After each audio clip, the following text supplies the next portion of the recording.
Bom dia, boa tarde, boa noite. Aqui é o professor Caio. A gente começa agora a matéria nova, Revolução Francesa. Antes de começar propriamente dita a Revolução, a gente tem muita coisa para conversar e eu preciso primeiro dimensionar a importância desse evento. É praticamente uma unanimidade entre quem gosta de estudar história, gostar da Segunda Guerra Mundial, por exemplo, gostar da Primeira Guerra Mundial, gostar de estudar sobre o nazismo, tá? Gostar de estudar o período Vargas no Brasil ou coisas do tipo. Tá? Esses são assuntos que são quase unânimes. Tá? Mas tem um assunto que é, sem sombra de dúvidas, muito, muito importante. Tá? Ele é praticamente o assunto mais importante que a gente pode ver dentro do nosso conteúdo escolar. Ele marca o mundo entre um antes e um depois muito nítido, tá? E que mesmo assim ele é subestimado por muitos alunos que não estudaram esse tema ainda, é a Revolução Francesa. Para quem está vendo a Revolução Francesa pela primeira vez, pode parecer um tema assim, pouco importante. Ah, tá, tem que estudar esse negócio aí. Para quem já teve a oportunidade de ouvir falar sobre isso, talvez comece a entender como esse negócio é fundamental para entender o mundo. Tá? Eu coloquei esse subtítulo sugestivo, a invenção do mundo contemporâneo. Vamos entender o que eu quero dizer com isso. A palavra contemporâneo é sinônimo de atual aqui nesse contexto. Tá? É tradicional entre os historiadores, a tradição mais clássica de organização cronológica da linha do tempo, da história humana, é dividir a história do mundo em pré-história, tá? Antes da invenção da escrita. Aí começa a escrita, surge a escrita no mundo, a gente passa a ter antiguidade, idade média, idade moderna e idade contemporânea. A idade contemporânea tem como marco inicial, como evento que delimita o seu começo, justamente a Revolução Francesa. Tá? E a gente vai dizer que a Revolução Francesa começou, você vai ter um momento para ver como, por quê, como isso acontece, enfim. Mas a gente vai dizer normalmente que a Revolução Francesa começa no dia 14 de julho, tá? De 1789, 14 de 7 de 1789. Tá? E aí a gente começa esse episódio histórico, a Revolução Francesa, com a chamada tomada da Bastilha ou queda da Bastilha. Tá? Tomada ou queda não faz diferença aqui nesse contexto. E o que é a Bastilha, você vai ver em algum momento nos slides que vão se seguir. Tá? Para te antecipar, a Bastilha é essa imagem de fundo que ilustra o slide. Tá? Essa imagem desse enorme prédio no fundo, um monte de gente aqui no primeiro plano olhando para cima, olhando para o prédio enquanto o prédio desmorona, e lá de cima do prédio, pedras ruindo, enfim, pessoas, né, destruindo o prédio com picaretas, com pás, enfim, jogando as pedras para baixo e desmoronando esse prédio. Esse episódio é a tomada da Bastilha, é a queda da Bastilha. A gente vai falar daqui a pouco sobre o que é isso, o que isso significou, qual a importância simbólica.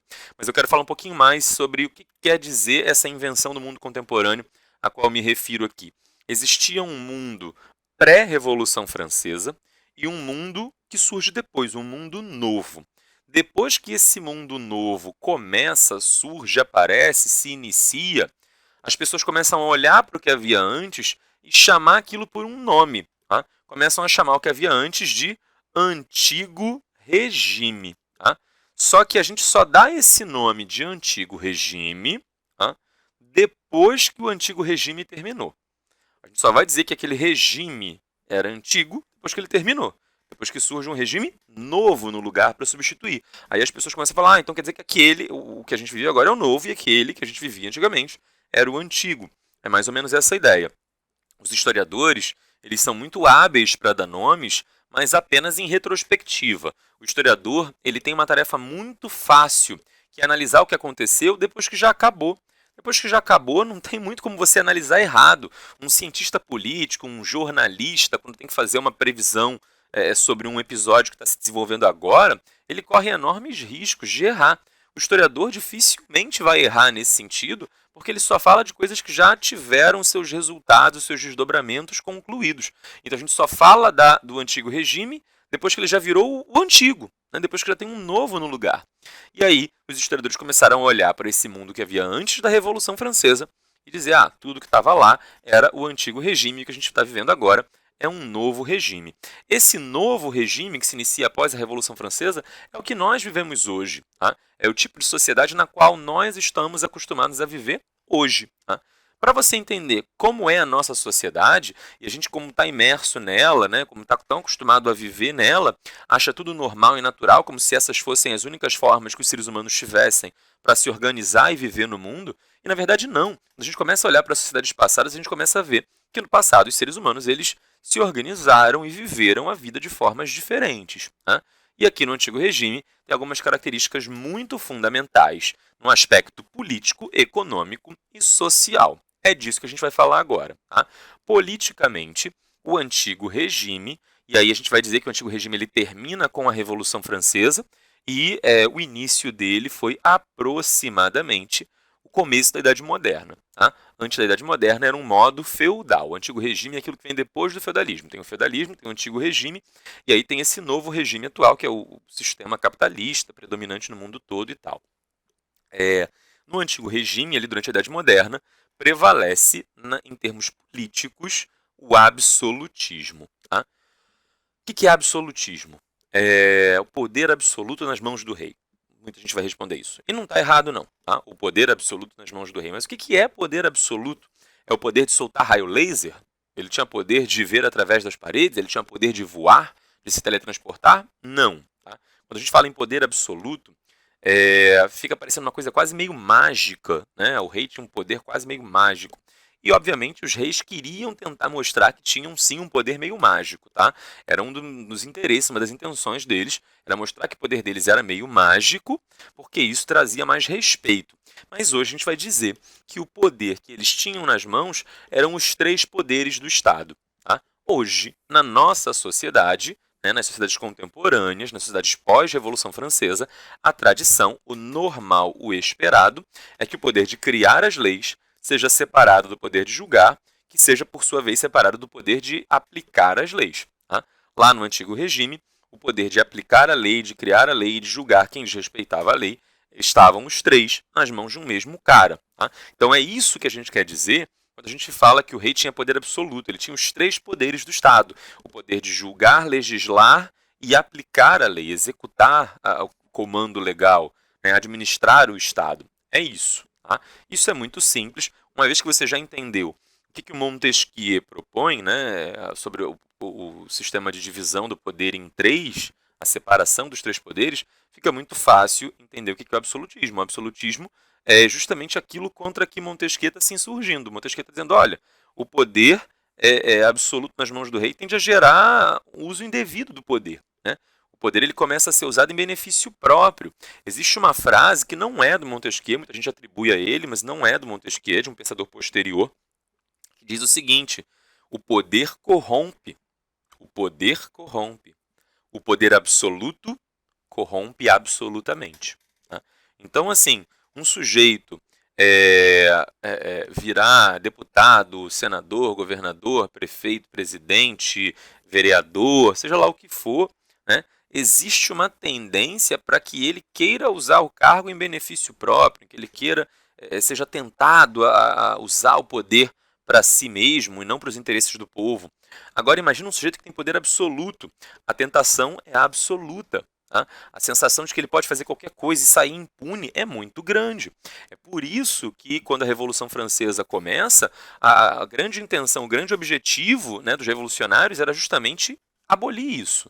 Era mudar o sistema e criar um sistema marcado pela divisão, pela separação dos 3 poderes. Tá? Isso é a primeira coisa.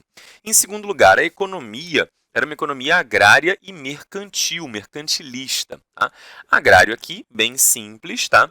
A gente está dizendo que a agricultura tinha uma importância muito grande. Tá? Na França, especialmente, o antigo regime francês especialmente. Se você prestou atenção nas aulas anteriores sobre iluminismo, você deve ter ouvido falar de uma corrente de pensadores ali dentro do iluminismo que eram muito parecidos com o liberalismo. Tá? Eles eram uma tentativa de aplicar na França o pensamento liberal, que era tipicamente britânico, tá? Só que eles davam uma importância muito grande para a terra, eram os fisiocratas. São os fisiocratas os autores da frase laissez-faire, laissez-passer, enfim, o mundo vai de si mesmo, le monde va de lui-même. Né? Então, governo não interfira muito, tá? Deixa a economia seguir naturalmente e, naturalmente, todo mundo vai querer investir na agricultura, porque a agricultura é uma atividade econômica muito importante. Então, por que que esses caras eles estão pedindo ao rei liberdade econômica para que o rei não interfira? Justamente porque o rei interferia muito. Parece meio óbvio depois que você fala, tá? Mas antes de falar, muita gente não consegue pensar nisso. Você só precisa criar uma lei para te proteger de um perigo real. Você só precisa criar uma regra, criar alguma coisa para te proteger de um perigo real. Né? Não é, não é necessário no Brasil hoje, não é necessário no Brasil hoje, criar uma lei para proibir uma pessoa de matar outra com raio laser saindo dos olhos. Por um motivo simples, ninguém consegue emitir raio laser pelos olhos. Simples. Então você não precisa de uma lei que fale a respeito se esse perigo não está presente.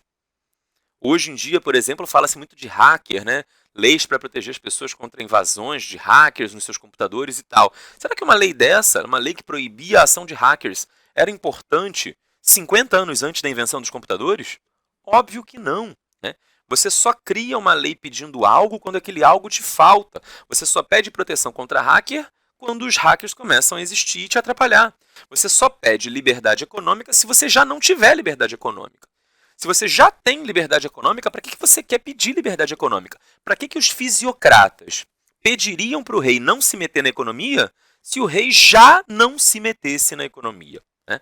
Então, é meio que óbvio entender a partir disso aqui que o rei ele tinha um controle muito grande, uma influência muito grande sobre a economia. É isso que o mercantilismo diz. Tá? Se você já chegou até a Revolução Francesa, é sinal de que em algum momento da sua vida escolar você já estudou formação do Estado Nacional. Já deve ter estudado sobre o mercantilismo. O mercantilismo que era aquela política econômica da Idade Moderna, né, dos estados absolutistas, segundo a qual o governo tinha que buscar balança comercial favorável, o governo poderia decretar monopólios, o governo, e aí a gente tinha vários monopólios, né, monopólios da companhia de comércio, as companhias de comércio, inclusive na aula de Revolução Americana, de Independência dos Estados Unidos, a lei do chá era justamente isso, era uma lei que determinava um monopólio comercial, então era uma lei um pouco mercantilista, né? Então, no final das contas, o mercantilismo é isso, essa política econômica, essa postura econômica não liberal. Né?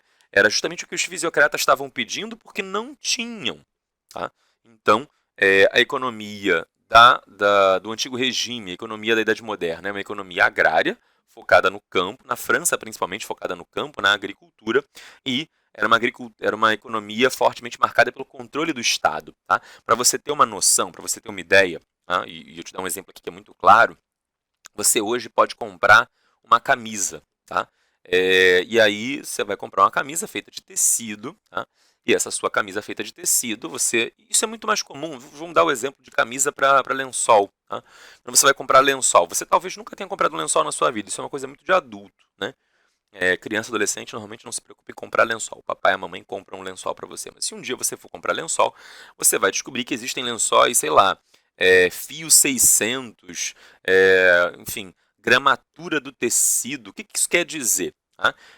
Quando você pega 1 cm² de tecido, tá? Isso aqui é 1 cm², é 1 cm de cada lado. Tá? Acredita que é 1 cm de cada lado.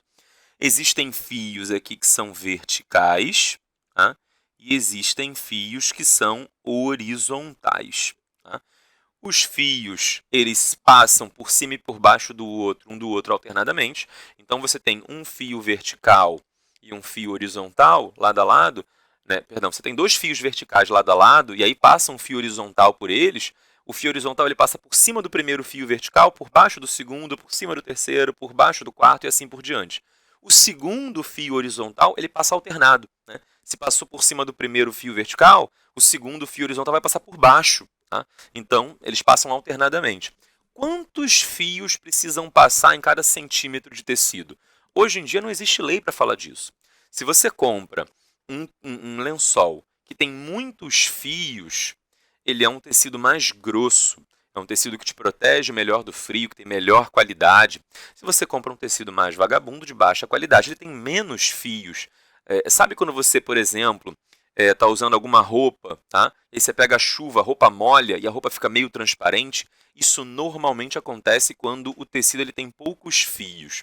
E por que eu estou te falando disso? Para você ter uma ideia, no antigo regime existia uma lei em cada país determinando quantos fios, no mínimo, deveria haver em cada centímetro de tecido.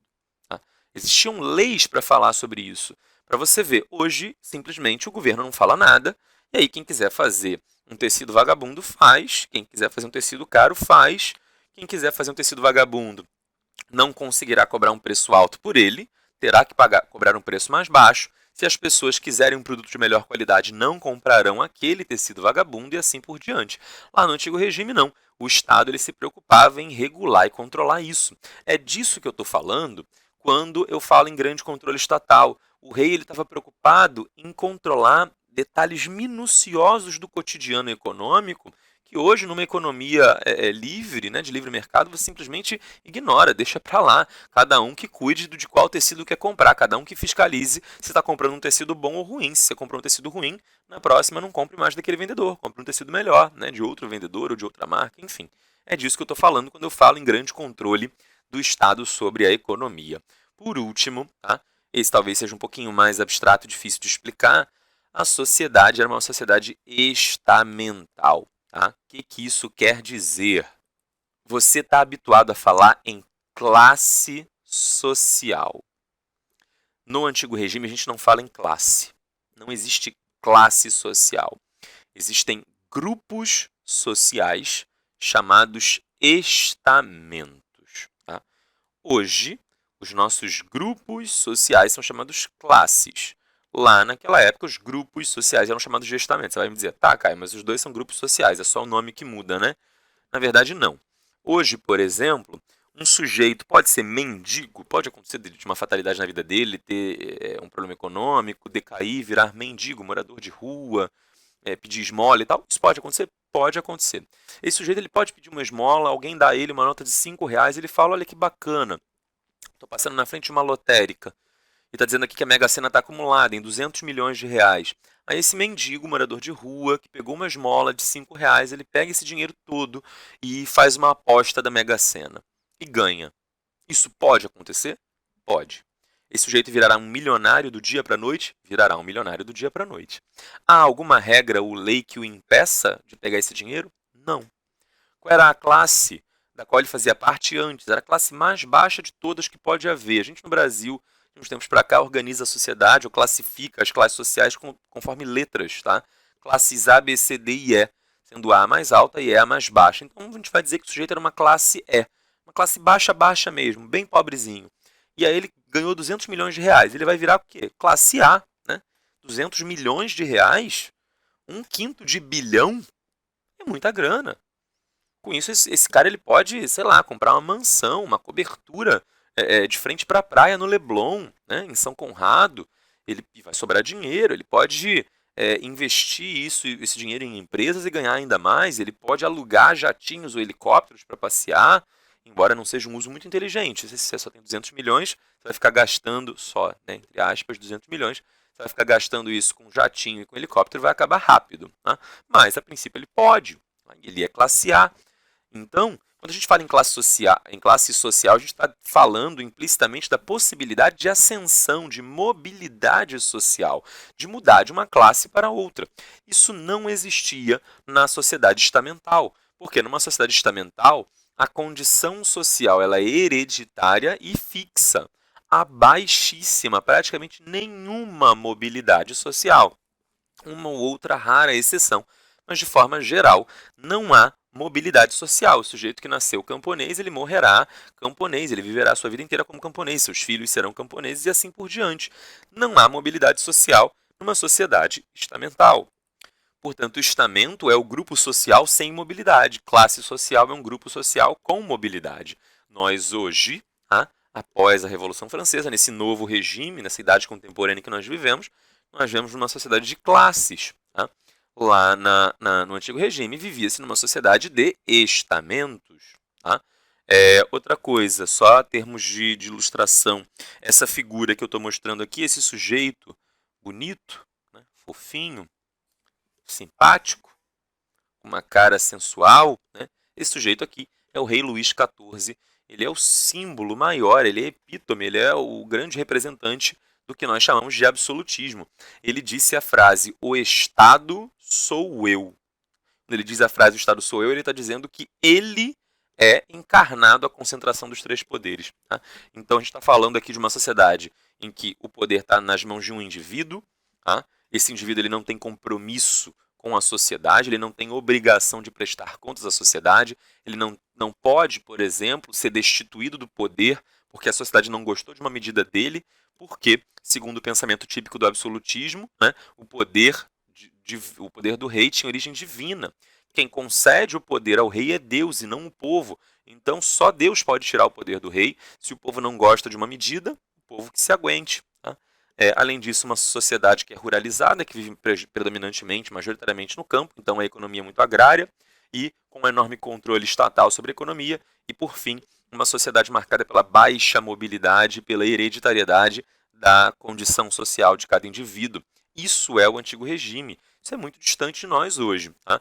Naquela época não só não havia loteria, como o mendigo jamais poderia ser autorizado a meter a mão em uma soma tão grande de dinheiro. Né? Para você ver como a situação era grave, e era muito grave, havia leis diferentes para cada grupo social. Tá? A gente vai falar tipicamente de 3 grupos sociais na sociedade de antigo regime na França. Tá? O primeiro estamento, o segundo estamento e o terceiro estamento. A gente também pode chamar estamento, tá, de Estado. Só que esse Estado ao qual me refiro aqui é com E minúsculo. Tá? É diferente do Estado com E maiúsculo. E aí, quando eu falo em Estado com E maiúsculo, eu estou mais ou menos dizendo a mesma coisa que país. Tá? Então, Estado com E maiúsculo, país. Se eu digo assim, a defesa da sociedade é obrigação do Estado. Eu estou falando aqui do Estado com E maiúsculo, do país. Se eu digo o segundo Estado da sociedade francesa era privilegiado, eu estou falando de um grupo social, de um estamento. Tá? É um pouco confuso no começo você diferenciar a palavra Estado com E maiúsculo com E minúsculo, e aí essa dica visual, né, gráfica do maiúsculo do minúsculo, ela é um pouco útil para a gente num primeiro momento. Óbvio, se a gente estiver falando de começo de frase, sempre vai ser maiúsculo, tá? Então não é uma lei que Estado representando o grupo social do antigo regime tem que ser com minúsculo. Se for começo de frase, vai ser maiúsculo. Tá?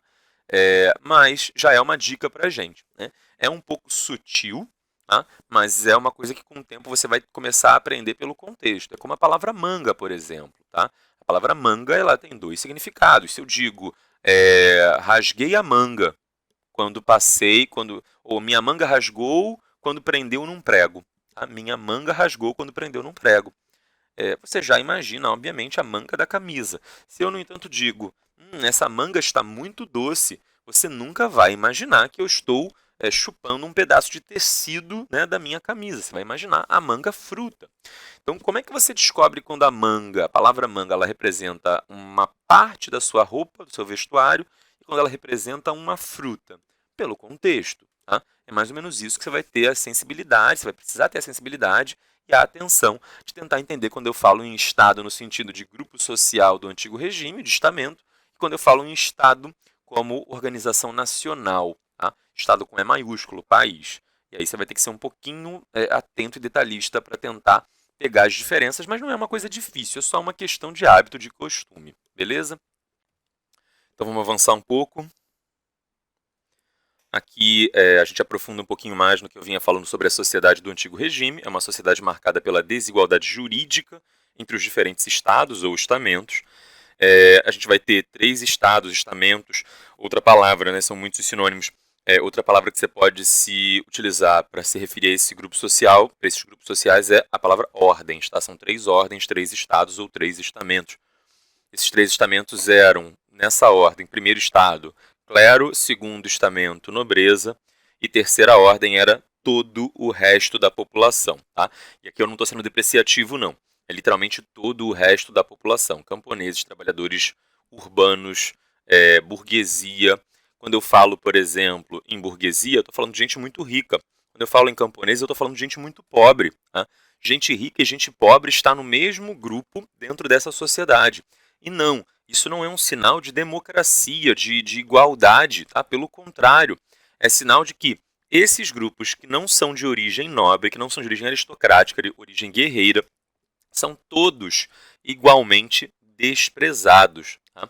A desigualdade que vai existir aqui entre clero e nobreza de um lado e o restante da sociedade do outro é uma sociedade legal, inclusive.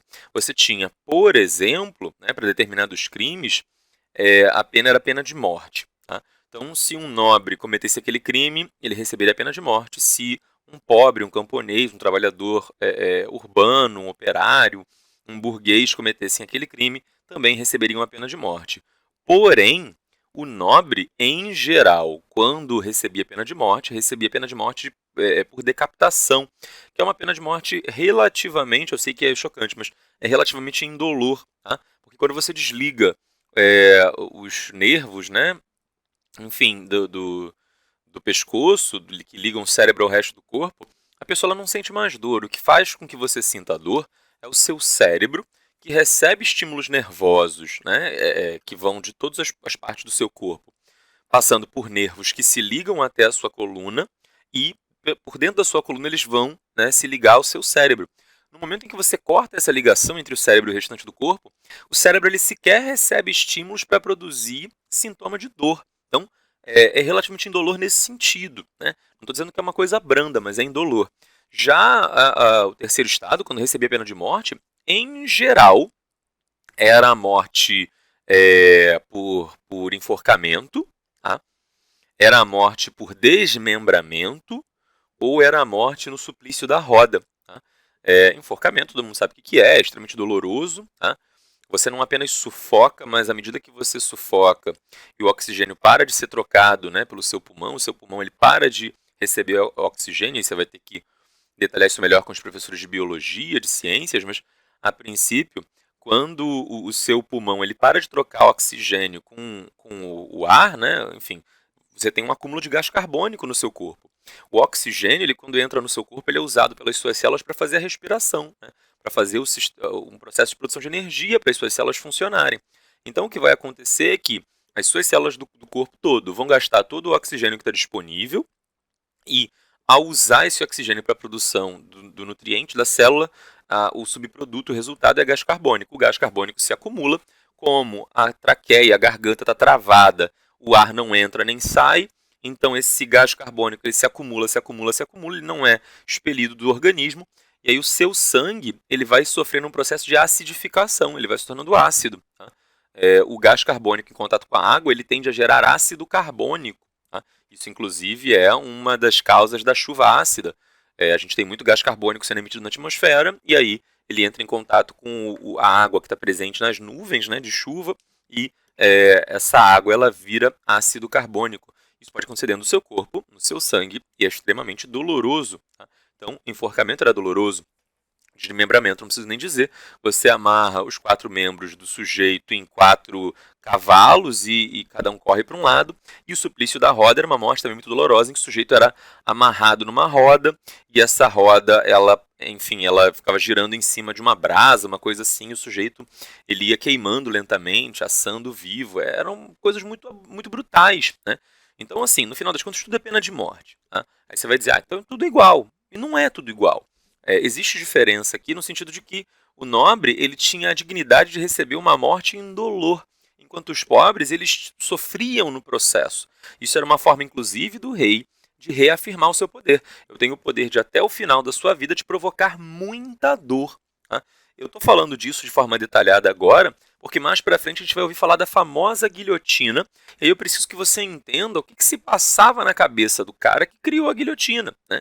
Ele não era um sádico que queria cortar a cabeça de todo mundo. Não é a rainha de copas da Alice no País das Maravilhas, cortem as cabeças. Na verdade, a guilhotina, quando ela é criada, a gente vai falar disso lá na frente, ela era uma forma de dar morte digna e indolor a todos.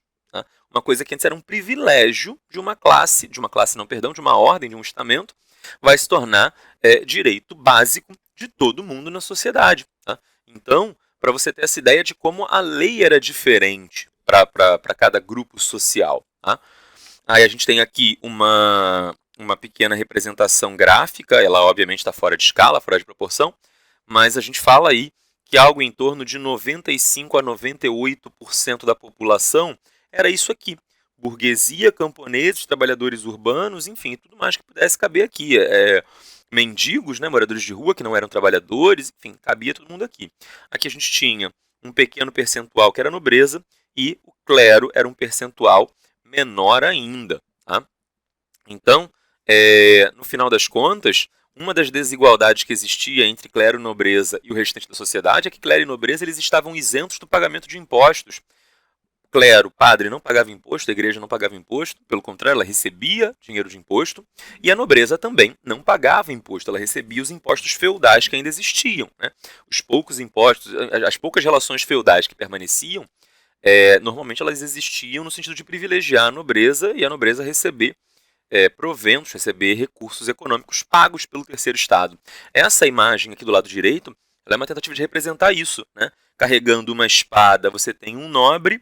Aqui, carregando uma bíblia com um chapeuzinho de bispo e tal, você tem um integrante do clero, né? Tá de batina, inclusive. E aqui embaixo, você vê um sujeito do povo, tá? Que aí representa o terceiro estado. Então, primeiro estado, segundo estado e terceiro estado. E aí, na caricatura, o primeiro e o segundo estados, eles estão esmagando o terceiro estado com o peso dos impostos e com o peso das obrigações que o terceiro estado devia ao primeiro e ao segundo. Isso aqui traz para a gente sempre a discussão dos impostos nos dias de hoje. Né? Os impostos hoje no Brasil são altos e tudo mais, parte deles é roubada, desviada, etc, etc. Tudo bem, concordo com tudo isso pode ser verdade, não é essa a minha discussão. Meu argumento aqui é outro. Tá? Existe uma diferença, e aí talvez você já tenha pensado enquanto eu falava sobre impostos e o peso que havia sobre o povo, você falando assim, hoje no Brasil é a mesma coisa, a gente paga muito imposto, é um peso enorme. Eu sei que é muito difícil, o pagamento dos impostos é uma coisa muito custosa para a sociedade brasileira, mas mesmo assim, eu estou falando de coisas diferentes. Por quê? Hoje, pelo menos em teoria, quando um sujeito paga altos impostos, em tese, esse dinheiro vai para o Estado que presta serviços em retorno. Então, se, por exemplo, existe, e no Brasil existe, tratamento de câncer gratuitamente pelo SUS e é razoavelmente eficaz pelo INCA, pelo Instituto Nacional do Câncer, a gente tem tratamento de AIDS e o Brasil é um dos países mais bem-sucedidos na contenção, não sei se na contenção, mas certamente na distribuição de medicamentos e na ampliação da sobrevida dos pacientes portadores de HIV, dos pacientes com AIDS. Se, por exemplo, no Brasil, a gente tem um programa de vacinação, todo ano tem vacina para gripe, enfim, tem em caráter permanente as vacinas para os bebês, né? A minha filha recém-nascida, ela tomou quase todas as vacinas aí que podia pelo SUS e gratuitamente, não pagamos por isso e tal. Então, assim, de onde vem o dinheiro para fazer essas coisas? Vem, certamente, dos impostos, né? Existem escolas públicas, a gente pode questionar a qualidade dessas escolas públicas, se são bem providas de recursos ou não, se o dinheiro é desviado no meio do caminho. Isso é outra história, mas existe uma escola pública, gratuita. Não existia isso no antigo regime. Então, se hoje a gente paga muitos impostos, e aí você pode até às vezes olhar algum texto, alguma informação da época do antigo regime e perceber que o percentual de impostos pagos naquela época era menor, e muitas vezes era. No entanto, naquela época os impostos pagos eles eram dinheiro morto, dinheiro perdido. Você dava e não recebia nada em troca. Tá? Hoje uma grande parte da população brasileira dá o dinheiro dos impostos, e obviamente uma parte da população dá os impostos e depois tem que pagar a educação, tem que pagar a saúde, mas uma enorme parcela da população brasileira usufrui, bem ou mal, dos serviços de saúde e educação gratuitos fornecidos pelo Estado, a título de serviço. Aqui no antigo regime era mais grave, é isso que eu estou querendo falar. Eu não estou querendo dizer que no Brasil é bom ou não. Eu só quero te dizer o seguinte, no antigo regime era muito pior, porque lá havia o pagamento do imposto, você não tinha serviço de saúde, você não tinha serviço de educação, você não tinha serviço nenhum, e se você quisesse ter saúde ou educação, você tinha que pagar a mais depois. Tá? E para uma enorme parcela da população que era muito pobre, isso era simplesmente impossível, inviável. Então pagava-se os impostos e ficava-se sem nada mesmo assim. Tá? Vamos falar rapidinho aqui, fazer a leitura de um textinho do Abad Siey. O Abad Siey ele foi um religioso, ele foi um clérigo, mas deixa eu te explicar um pouquinho melhor sobre isso. O clero não era todo igual. Quando eu falo lá o primeiro estado é o clero, aí normalmente existe uma certa generalização, culpa disso parcialmente é dos professores de história, porque não gastam o tempo necessário, às vezes, para explicar isso aqui. O clero não era todo igual. Tá? Como é que eu falei lá atrás que era composto, ou como é que se formava a sociedade estamental? Em caráter hereditário. Se eu sou camponês, meu filho será camponês. Se eu sou burguês, meu filho será burguês. Se eu sou nobre, meu filho será nobre. E se eu sou padre? Tecnicamente, padre não pode ter filho. Tá? Então, como é que os novos padres surgem? Eles são filhos dos padres anteriores? Óbvio que não. Como é que os novos padres surgem? Eles vêm de outros grupos sociais. Ou era um cara que era da nobreza e virou padre, ou era um cara camponês que virou padre. Se o cara que é nobre e vira padre, e o outro cara que é camponês e vira padre, e agora eles são iguais, eles são tratados igualmente, seria ótimo para os camponeses, para os grupos mais pobres da sociedade, era só virar padre, porque aí você virava de um grupo social elevado. Na verdade, não. Dentro do grupo do clero havia uma divisão que refletia a divisão do restante da sociedade. Se você descontar o clero, né, são 3 estados, 3 estamentos, se você descontar o clero, sobram 2, um rico e um pobre, né? Em geral, generalizando. Tá? É mais ou menos a mesma coisa aqui. A gente vai ter dentro do clero também uma subdivisão que normalmente não marca aquela pirâmide. Aquela pirâmide social ali, ela não tem mais uma subdivisão, mas essa subdivisão ela era interna dentro do grupo do clero. A gente vai ter o chamado alto clero, que eram pessoas de origem nobre, de família nobre, o pai, a mãe, sei lá quem era nobre, e aí o sujeito entrou para o clero, ele vai virar alto clero, tá? Alto com L, tá? Não é alto com U, não. Alto com L. Se o sujeito era de uma classe, de um grupo social, perdão, de um estamento social mais baixo, ele entra para o clero e ele vai virar o baixo clero, tá? Quem é que tinha condição de virar bispo, cardeal, arcebispo, papa, os altos cargos do clero? O sujeito, obviamente, que era do alto clero. E o sujeito que era do baixo clero? Esse normalmente seria o cura, o pároco da aldeia, o padre de pequenas comunidades pobres, enfim. Então, o sujeito que era do baixo clero, ele frequentemente experimentava uma vida muito mais similar ao terceiro estado do que ao primeiro. Normalmente, quando a gente fala do luxo e do conforto do clero, a gente está falando do luxo e do conforto do alto clero. O baixo clero vivia condições tão graves quanto o terceiro estado. O abate é exatamente um caso desse. Ele era abade, portanto, ele era parte do clero, mas ele era parte do baixo clero, de uma parte do clero cujo padrão de vida estava muito mais próximo do terceiro estado do que do primeiro. É por isso que o abate, embora seja tecnicamente, teoricamente, um sujeito do primeiro estado, ele luta em defesa do terceiro estado, porque o terceiro estado tem muito mais a ver com ele, porque o terceiro estado está muito mais próximo do tipo de vida que ele leva, porque ele era um sujeito de origem pobre, né, de origem do terceiro estado. Ele escreveu um texto, né, às vésperas da Revolução Francesa, chamado O que é o terceiro estado, e aí nesse ele faz uma pergunta retórica que ele mesmo responde, e tentando com isso ressaltar e destacar como o terceiro estado era importante, era fundamental na sociedade francesa. O que é o terceiro estado? Tudo, né, no sentido de que é a maioria esmagadora da população. O que tem sido ele até agora na ordem política, ou seja, não mais de forma geral o tudo da sociedade, mas o que tem sido ele na política, na influência, no poder? Nada. O que deseja vir a ser alguma coisa. Tá? E aí ele vai aprofundar melhor quem é o terceiro estado. O terceiro estado é o homem forte e robusto, que tem um dos braços ainda acorrentado, ou seja, é forte, porque o terceiro estado é forte, é um grupo importante numericamente, é poderoso, o poder emana do povo, Rousseau, essa ideologia iluminista está toda presente aqui nesse momento.